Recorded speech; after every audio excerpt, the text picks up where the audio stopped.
خطرناکترین سلاحی که میتونه یک شبه همه ما رو از بین ببره ذهن ماست. در واقع جنگ اصلی توی ذهن ما اتفاق افتاده.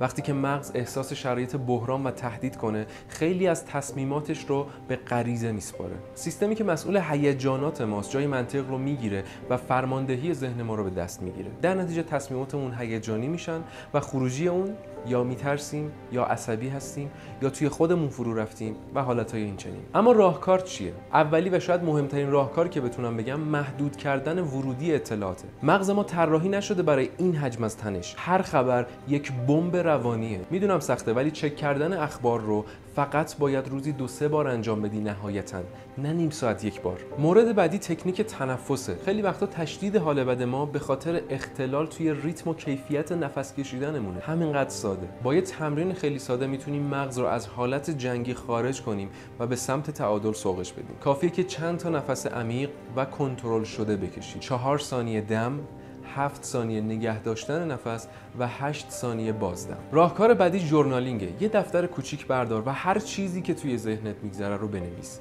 افکارت، ترس‌هات، نگرانی‌هات و حتی حرفایی که نمیتونی با هیچ کس بزنیشون رو بنویس. وقتی مغز متوجه میشه که افکارش یک جایی ثبت شده، نیازی نمیبینه که مدام بخواد اونا رو تکرار و مرور کنه. مورد بعدی تکنیک 5 ثانیه است. دقیقاً همون لحظه‌ای که احساس می‌کنی داری منفجر میشی، یه خبر خیلی بد میشنوی یا یکی باهات خیلی تند حرف میزنه، مغز میخواد سریعاً واکنش نشون بده که قطعاً اون واکنش هیجانیه نه منطقی. همون لحظه 5 ثانیه صبر کن، چند تا نفس عمیق بکش و اجازه بده مغزت از حالت هیجانی به منطقی برگرده. مورد بعدی آب خنک. وقتی که آب خنک بخوریم یا مخصوصا اگر اونو به صورتمون بزنیم، بدن ما دچار شوک دمایی میشه. توی چنین حالتی یک مکانیزمی به اسم دایو رفلکس فعال میشه که میخواد سریعاً بدن رو از اون شوک خارج کنه و به حالت طبیعی برگردونه. در نتیجه این مکانیزم کیفیت تنفس و مصرف اکسیژن کنترل میشه، ضربان قلب پایین‌تر میاد و کم کم از حالت ترس و جنگ خارج میشه. و نهایتاً اگر روی ذهن و روحیت مسلط نباشی، هیچ سلاحی نیاز نیست که تو رو از پا در بیاره. به زودی